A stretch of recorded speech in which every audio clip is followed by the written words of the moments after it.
Oh my God. Oh my God.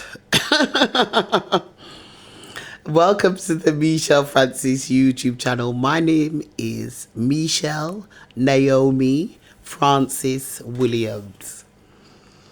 Yeah, so I was born in Leeds, West Yorkshire. That's West Yorkshire in the UK, going towards Scotland. That's where I was born and grew. So anyway, I just thought I'll put that in. Yeah, I just feel tired of life. It's not life itself. It's not progressing, not managing to progress, not managing to really, I suppose, do what I want to do. Because I would never say my life has been in vain. I would have assumed that, made that assumption maybe many years ago in a more ignorant state of mind. But I know better today. And I know that my life has never been in vain. So that's one good thing. My suffering has never been in vain. But it's just the struggle to really develop something and do something and achieve something for myself. I suppose that's really frustrating me. I feel that my whole life is always about developing and helping others. So either way, my life benefits others, has always been benefiting others, even if it's unknown or recognized. My life definitely has helped many two, I couldn't even put a figure on it, all over the world. Most definitely. But what I'm finding frustrating, I'm not actually gaining anything for myself. I'm not able to progress or actually develop or achieve any success myself, personally, personal success. But in terms of achieving success for others around the world, for what other cause, campaign, I've definitely achieved tremendous amounts of, you know,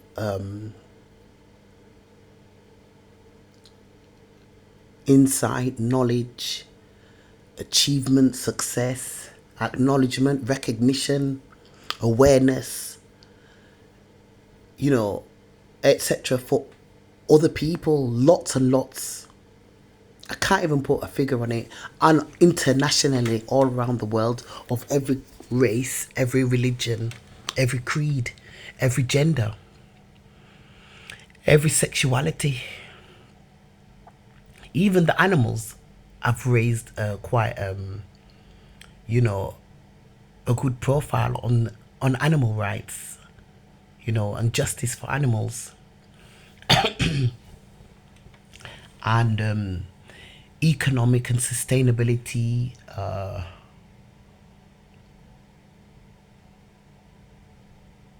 global warming, all sorts.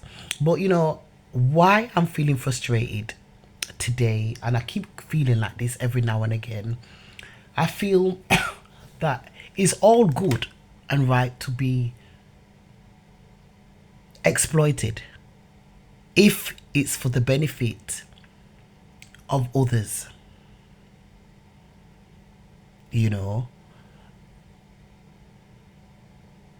It's not legal,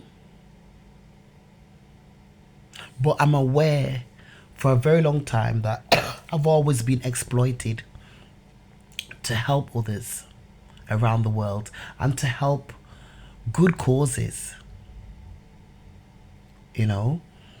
but sometimes it can be quite overwhelming and tiring and exhausting, and it really sucks out all the energy out of me. And like I said, I've always reached the stage every now and again where I feel I'm not actually progressing, developing, or achieving anything for myself individually on a personal level. And I just feel like I'm here to be used and exploited. And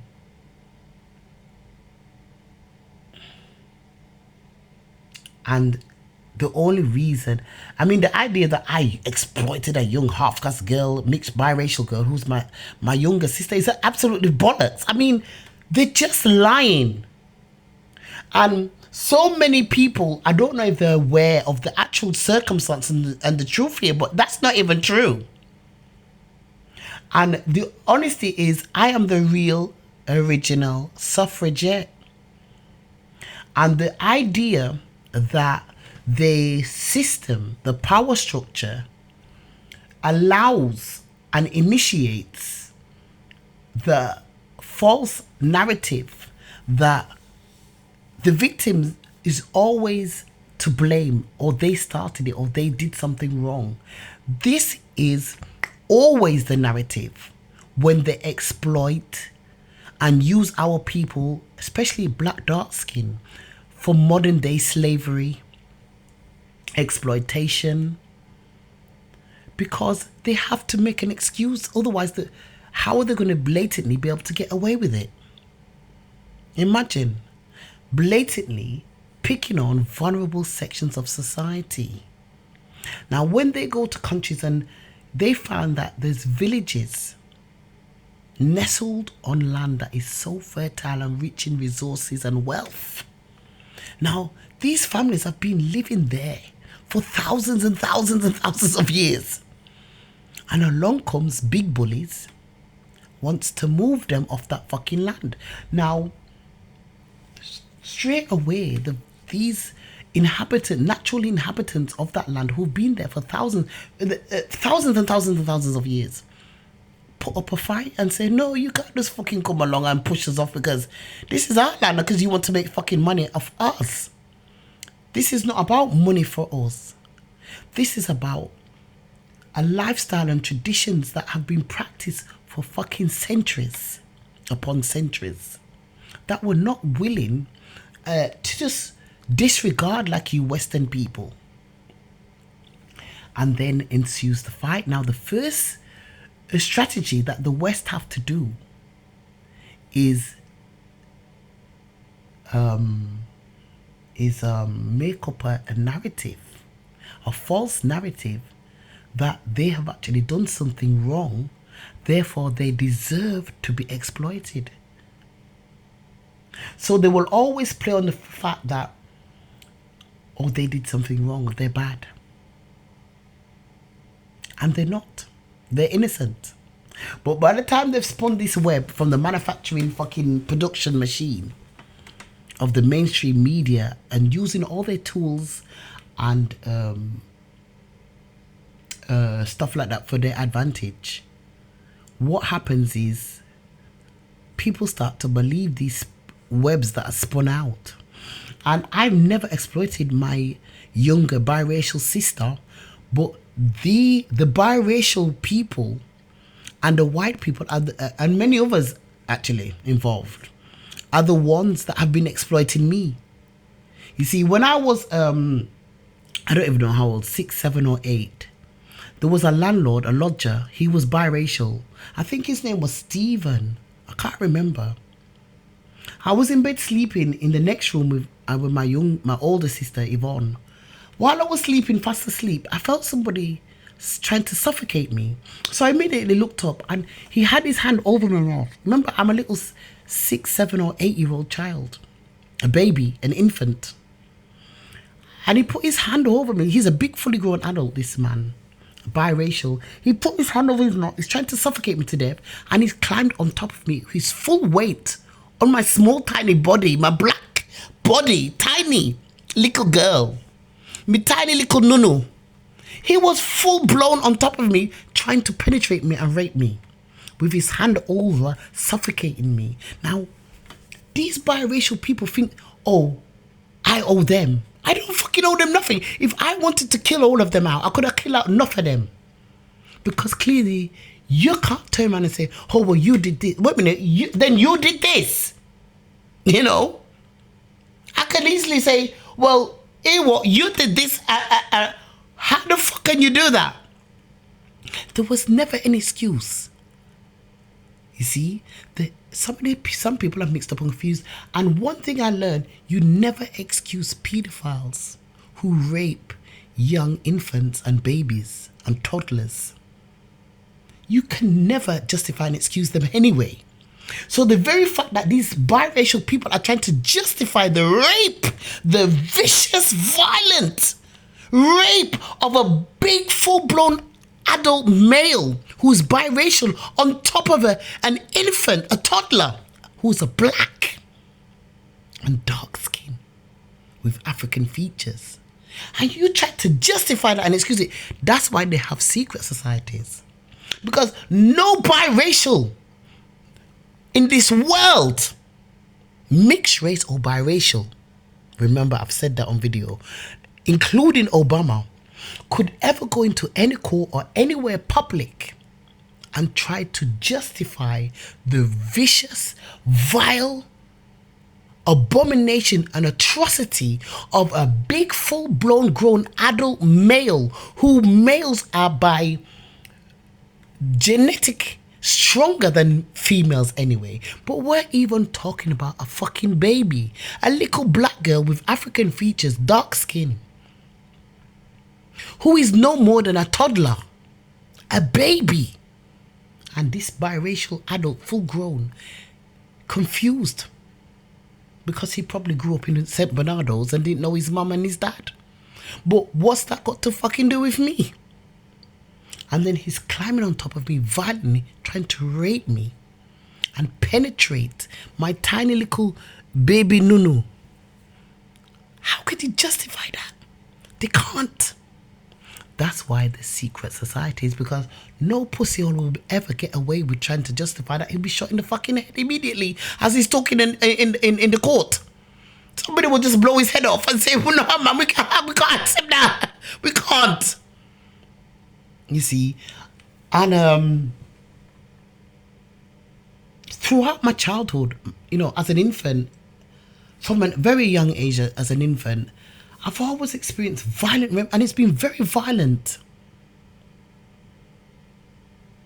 But I'll go into that later on anyway, because I don't want to keep throwing off track.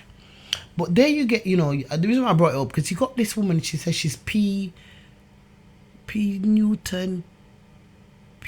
Newton's wife, who runs the Huey P. Newton school. I can't take these biracial, they're always bothering me all over the world.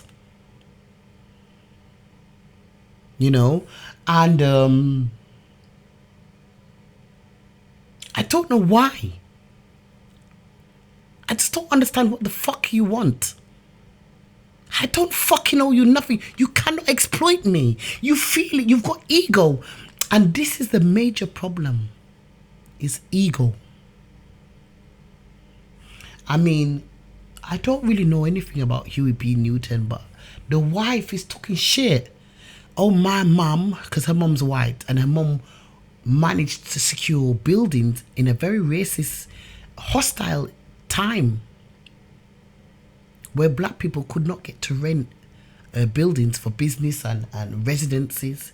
So because she's white and she's Huey P. Newton's wife's mum, she managed to go there by herself and pretend she's just a white lady looking for a building to rent for business, and they give her. So this wife of Huey P. Newton in her bragging about said, oh, well, if it wasn't for us biracials with our white mothers and our white family members, the black community would have never been able to achieve what they did. But let me tell you something. I think it's quite, in many respects, biracial, having white family members or relatives may have been able to fool the enemy, but it still equally has been counterproductive. because I was an infant.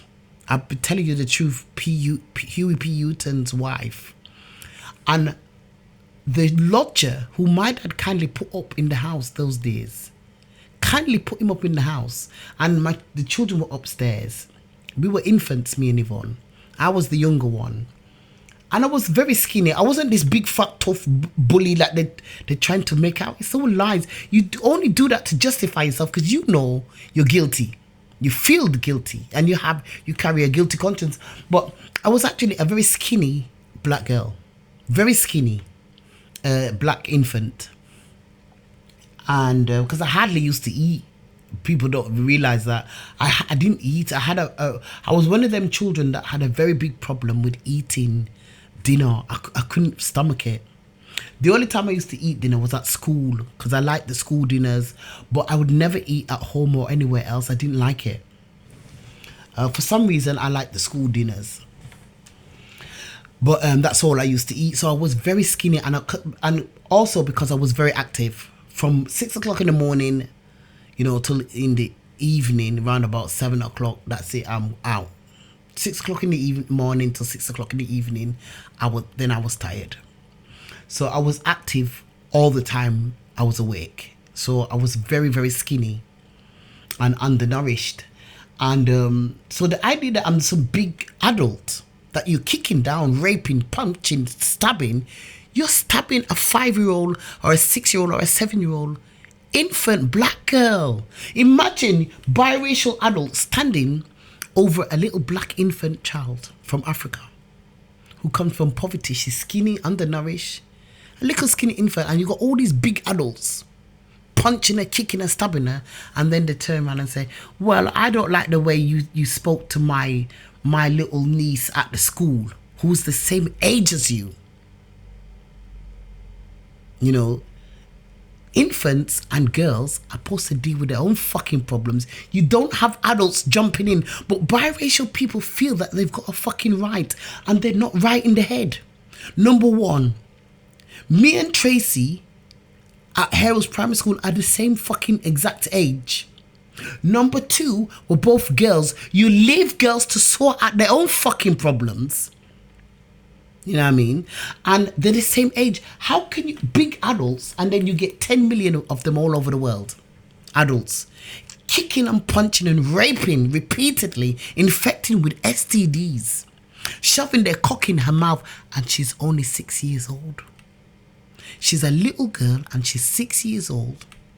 She's poverty stricken. She was kidnapped from her mother. She doesn't even know her biological mother, her biological relatives. She's abused and ill-treated at home. She's abused and ill-treated at school. And you people come, biracial adults, set Muslims and set people on her to kick her face in and teach her a lesson. Teach her what? Because I was never no big bully. And I honestly don't remember ever hitting Tracy at all. If I did push her out of the way as kids, I never go to bully people like that. It's a lie. But they've got some kind of inferior complex. And to be honest with you, if I had the power, like, directing, film directing and production, movie production, film set, drama, I would do the play. I would have do the play, and I would do all these adults, especially biracial people, standing over a little black skinny girl from Africa, from a tiny village where she was poverty stricken and hardly had any clothes to wear and was barefoot. And then you had these big adults who were biracial with big muscles, punching and kicking her, raping her, infecting her with STDs, pushing their cock in their mouth. And then everybody will see what you're really doing and what the story is, and what you're confused, man.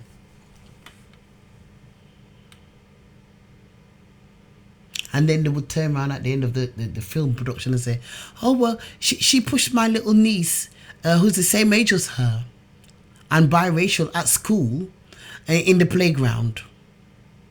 Some people say, wait a minute, so you spent fucking 54 years raping this fucking girl of 5, 6 or 7 years old in a little nunny and infecting her with, trying to infect her with HIV and monkeypox and herpes and syphilis and gonorrhea and whatever else is out there, just because she accidentally pushed your little niece, who's mixed race, quarter caste, 3/4 white and quarter black, accidentally pushed her in the playground, a school playground, under the same age, and they're both the same gender. You see, I hate people like this, P.U.E. Newton's wife. It's the system. That's why I cannot fight them. I'm actually powerless to fight them, because it's the system allowing them to do these things and get away with it. The system would have I would embarrass them. They wouldn't even win the case. They wouldn't win nothing. But the system wants to keep biracial people, more mixed race people, having the power always over the black, because they know the black will always do for black. But mixed race people, because they're biracial or they're mixed race, most likely they do for the white. And this is the problem, you see. That's why they will always empower mixed race over black. Because I will never grow up as a child and start sympathizing for the white. After what I've suffered, especially at the hands because of the white.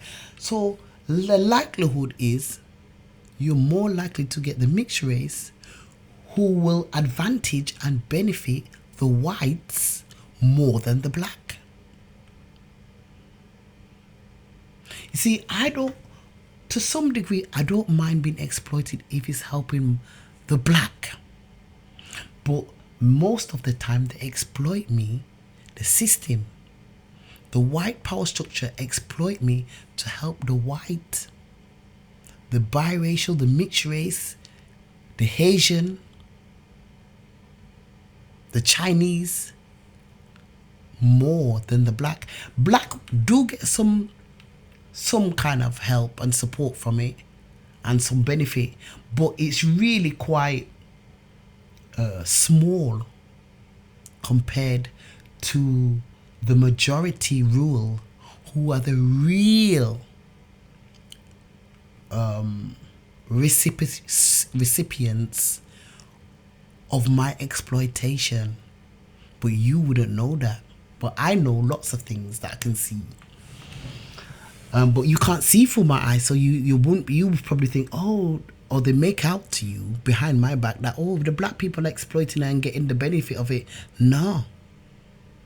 The white people, the Caucasians and the mixed race are the most ones getting the benefit and advantage of me being exploited for 54 years.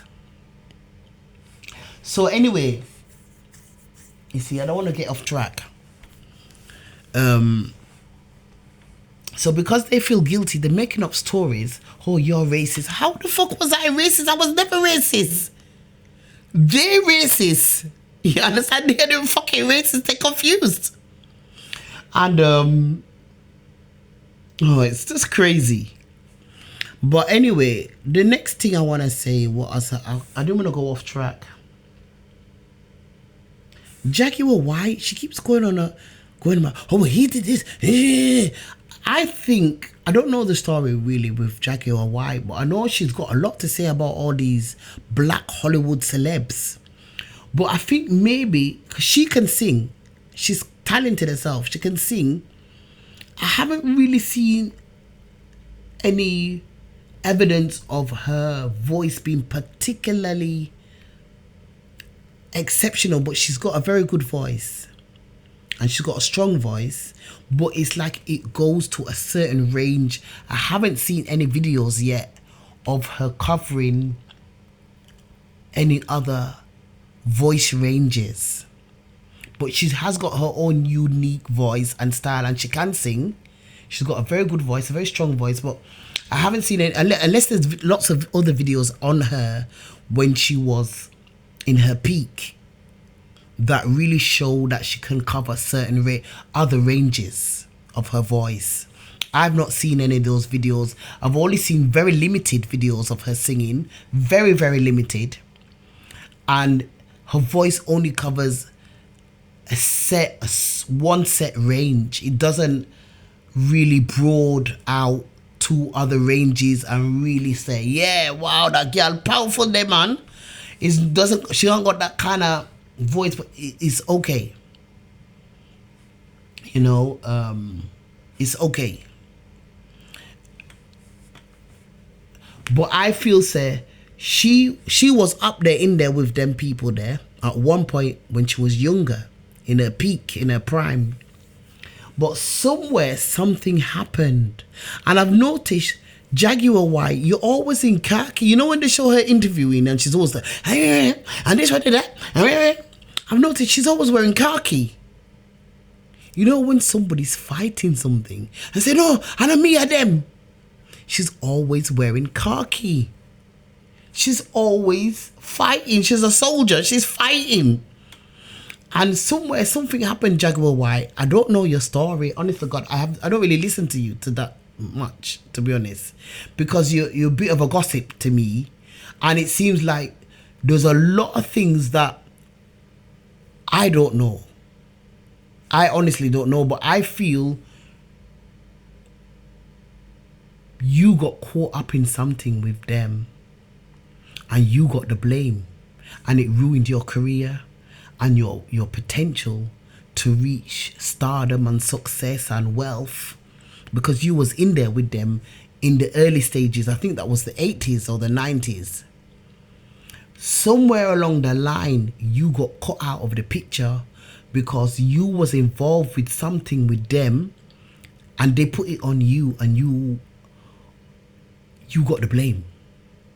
And you took the consequences, and the consequences was very harsh for you because you got cut out of Hollywood, in terms of you got cut out of a promising music career, a profitable lifestyle, you know, and a luxury lifestyle, the wealth, the fame. You got cut out because something happened.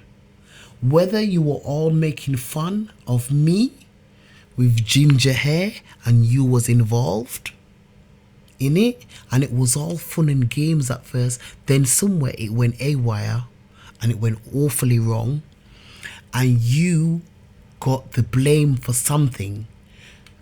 You got the blame more than anybody. I don't know, you got the blame, and you felt that it was very unfair, and that you're fighting back because you got cut out of Hollywood. You got cut out of a promising career. None of the directors and producers could touch you. None of them. They were all told, don't touch her. Keep away from her. She's not having no career here. And you felt resentful, and you laid low. You must have laid low for a very long time, many, many years. And then in recent years, you've just found some hope to come back up. And while all these people are sinking, you pop back up from underneath the water with a dagger like this, and come back up underneath the water, you know, like a horror film when somebody dies and then all of a sudden, after a long time, you think they're dead, they just pop up with a dagger. So you came back up from underneath the water with a dagger, and you're stabbing them one by one in the back. And Jaguar White, when I first heard her, I thought, oh, she's a beautiful girl. But you know what? Because I've seen you when you're young. You're quite a beautiful, good-looking girl, and you look very young and youthful, and you've got beautiful skin. But I feel you're very resentful and bitter. I don't know if I sound like that, because I try to be explanatory and really comprehensive in my detail of what the situation is, what my objectives are, why I've been brought, what's happened to lead me to be at this situation. I like to let people really have a really wide, varied idea why I'm talking, what led me to this position, how far back it goes, and the objectives. So I'm very much about finding solutions. I'm not saying you can't be bitter, you don't have to be bitter. Because I'm not God. I cannot dictate to every single person how they must feel about their life, their situation, their experiences, their traumas, their abuses, their injustices. I can't say, oh, just buck up and get on with it. This is how I deal with it. But I will never push that on you, Jaguar, or anybody else, because everybody's different and deals with it differently. You know what I mean? Me, I will let you know this, I'm about solutions, finding solutions. I don't feel bitter because I don't know if it's because of my natural character, my nature. As a Libra, maybe Librans are very forgiving anyway by nature, or maybe because my suffering has occurred over a lifetime. But when I say this, people don't recognize it, you see, because Michael Howard is lying and said, oh, it's just recently. No, it's been ongoing from childhood, and it's been really terrible for a lifetime, I'm telling you. So I'd like to let Jaguar Wright know that my suffering has gone on from a very early childhood, and I think because it started at a very early age and has been incessant, I think I've built up what they term as thick-skinned, because they often use the term white people, or you're very thick-skinned towards black people anyway, in general, that we often, especially dark-skinned, we're often thick-skinned. But I thought it was like maybe, insult in the terms of our quality of our skin. But what they really mean, I think, is that we're very used to abuses from the day we're born. Remember in Jamaica they have songs like born as a sufferer, born as a sufferer. So we're born into it, black people. So we're very thick-skinned because we're born into it, and we've always known suffering and hardship and hurdles. So because of that, we're thick-skinned, and that means we're just used to it. So we don't know nothing else. So that's probably a lot of why I'm not resentful and bitter, because a lot of black people are born in really disadvantaged situations. And I think more now, black people are becoming more successful. But I think once upon a time, it was very regular and normal for the majority of black people to be born as sufferers and to suffer all their life and die suffering and be very used to it. And we always had a very uplifting spirit, even in our oppression and suffering and trauma. Black people have always been known to overcome, spiritually, mentally, even though inside we never had no real healing, but we just got on with it. Especially in Black America, in the Caribbean, Africa, people get suffering and all their life, that's all they've known, suffering, and they don't complain, they just get on with it. They don't feel bitter. They're always working on solutions. How can I make my life better? How can I help others? So that's always been the mantra. But I can't understand what Jaguar Wright's fucking objectives are. Why do you feel necessary to be carrying on and really selling them all out and selling out all the stories? Because you were in a mix up with them and you're fighting. So it suggests to me you're a dark horse as well, Jaguar, right? Because I can't understand why you're always in a military khaki. She's always wearing that kind of get up, and it very much suggests to me she's pretty much part of the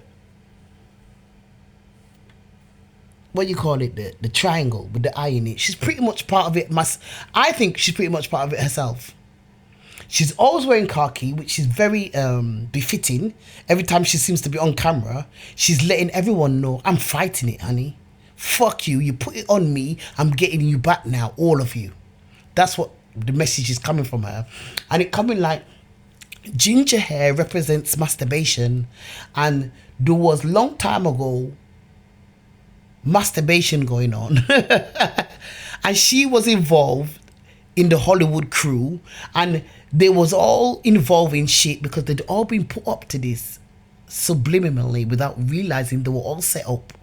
But she was involved, and being the person that she is, very confident, very loud, very, oh well, I know, you know what, I'm very matter of fact.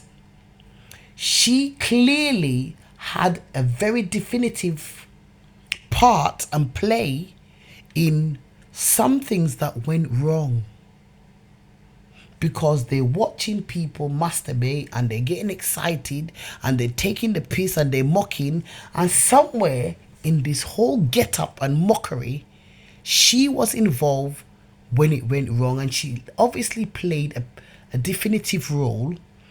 And when the shit hit the fan, her career was cut short. So her potential and her talent was laid to rest. And she laid low. By what it seems, she had no choice but to lay low for a while. And she seems to have put on a lot of weight. Could be mental health, drugs. She could have been eating for comfort, because she spent a lot of time laying low, living, missing out on the lifestyle. And she probably often thought, well, I could have. What could have? How far could she have gone? And then she's probably saying, well, I know I would have been successful because Clive Davis and and I did. You never know if you could have been successful, Jaguar, right? Because things can turn like the fucking weather. 1 minute they'll say, oh, it's going to be sunny all week, and suddenly a big storm will just come in and mash up everything. You know, you have talent, but it's no guarantee that you would have been the success had you been given the chance, because there was a lot of one-time wonders, one-hit wonders hanging around. There've been a lot of them, and what I've seen of you, God forgive, because I haven't seen enough to make a judgment on your voice or the quality of your voice, but even though your voice is good, it doesn't seem like whoa to me. And it doesn't seem like your style is very much the same. It's not very versatile, you know. And for example, and your dress, your style, it's not something that I could say. Very limited videos I've seen, very 1 or 2, 3, 4, that's it. I haven't seen no more than 3 or 4 of your videos where you're singing. But I can't see that you would have really made it in the mainstream. You understand? Because you have to appeal to the mainstream. Now, you could have been maybe a one-track wonder, or you could have been a very small artist who just performs for the black community, where the black community come out and appreciate a certain style, a certain genre. But I don't think you would have made it in the mainstream. You probably would have had an opportunity to make a go of it, but I think after 1, 2, 3 records, 4, you would have just flopped, because I don't think you could meet the certain criteria and standard. Listening to your voice, looking at your style, I don't think you would have met that criteria. You probably would have had some R&B hits, maybe 1, 2, 3, 4, if that, even if that, and then I think you would have dried up. So the idea that you feel very bitter and that, they took away this chance, I don't think you would have really made it big anyway, that big, to be honest with you, because I've listened to your style, your voice. I've listened to the range that you meet. You haven't got the versatility. The way you dress like me. You know what I mean? That's how I dress as a middle-aged black woman who is on PIP. No disrespect. You know, but I love you still, Jaguar. Anyway, you're a black woman. I still love you, but I don't see your objective in the bitch backbiting. And really, I think that you should calm down now. And I think you've done enough damage. You've helped, because I'm not blaming you, because it's a system that are using you when they turned obviously against you and ruined your career a long time ago. The same white racist people ruined you. They chose you for ruin, and now they need you to help them put the knife in other artists who are about developing us as a people. They now decide, oh, where's Jaguar Wright? Do you find her, please? So they found you now with your bitter, angry, resentful self, and they're saying, yeah, that's what we need, some fire. So they're now giving you the opportunity that they took away. They're now giving you the opportunity, putting a knife in your hand and saying, Jaguar. I think you're wrong, Jaguar, to do that. I think you need to sit down and really think about how you're impacting the youth, the black youth all over the world. Remember, social media, they're watching us all over the world. Africa, America, Canada, New Zealand, Australia. There's black people everywhere in the world. Europe, Britain, Caribbean. You need to start reflecting on that. There's even black people in China, living in China and Japan. And what yours is, truth, yes, we must speak truths. But a lot of the thing that Jaguar is saying is really quite going on and round in circles. Oh yeah, Jay-Z, P. Diddy, Drew Kelly. It's really quite boring, my girl. My sister, it's boring. It's just gossip. You have played a role in sticking the knife in and really fucking people up. You know, because you want to get revenge. You're blaming them that you took the blame and they left you there to take the blame because you're taking the piss out of people like me because of masturbation back in the days. That's what I pick up. And you were all part of it too. You were having fun and games and enjoying it because you seem quite loud and mouthy type of girl who's very matter of fact. Well, I got this to say about her.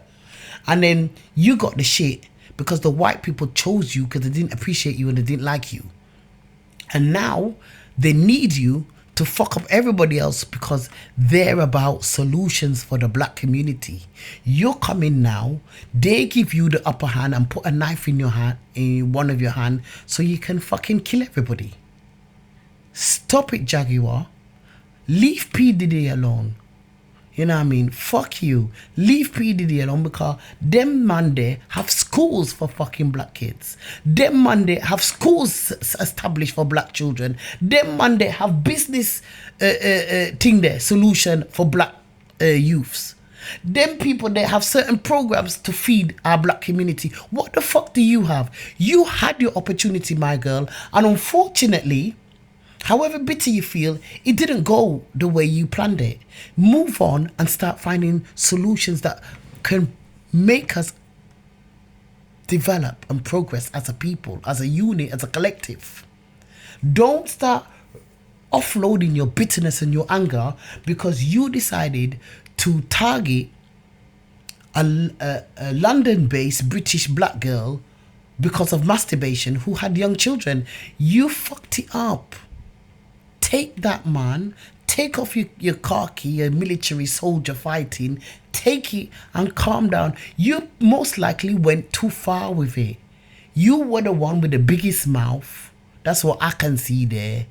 And you were the one that took it too far.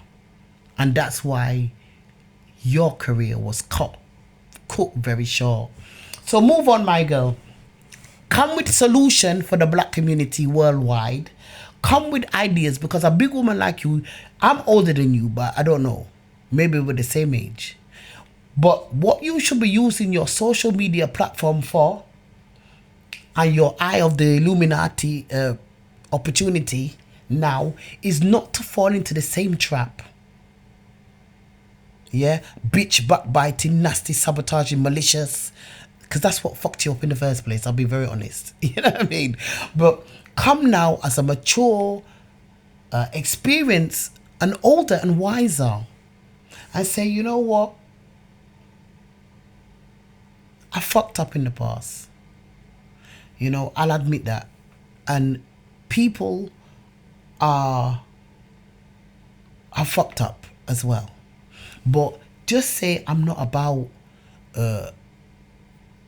pushing the knife into others. I'm about being malicious, about sabotaging. I'm about here on social media to provide, to utilize my knowledge, my experience, my wisdom, my understanding to help others like black women and black girls. And say, you know, this is my business email, my business website. I'm opening a community center in Atlanta or Los Angeles or California, wherever you live, and start advertising young black women that can come down there and learn how to educate and teach. Not use your big mouth to gossip like you used your big mouth in the past. Look at she's masturbating. You acted malicious, nasty, vindictive, cocky, overconfident, cocksure, and you took the fucking rap because you had the biggest fucking mouth, and you took it too far. Learn from that and forget it. Leave the man them alone. Stop trying to mash up people's career and everything, because you never get through. You never had the little, forgive my ignorance, but the little when me see by hear your voice, it not sound nothing where you could have make it like that. You would have only been what I can hear from your voice and your range and your style and fashion. You would have only appealed to certain sections within the black community. So you would have had a small holding, you know, you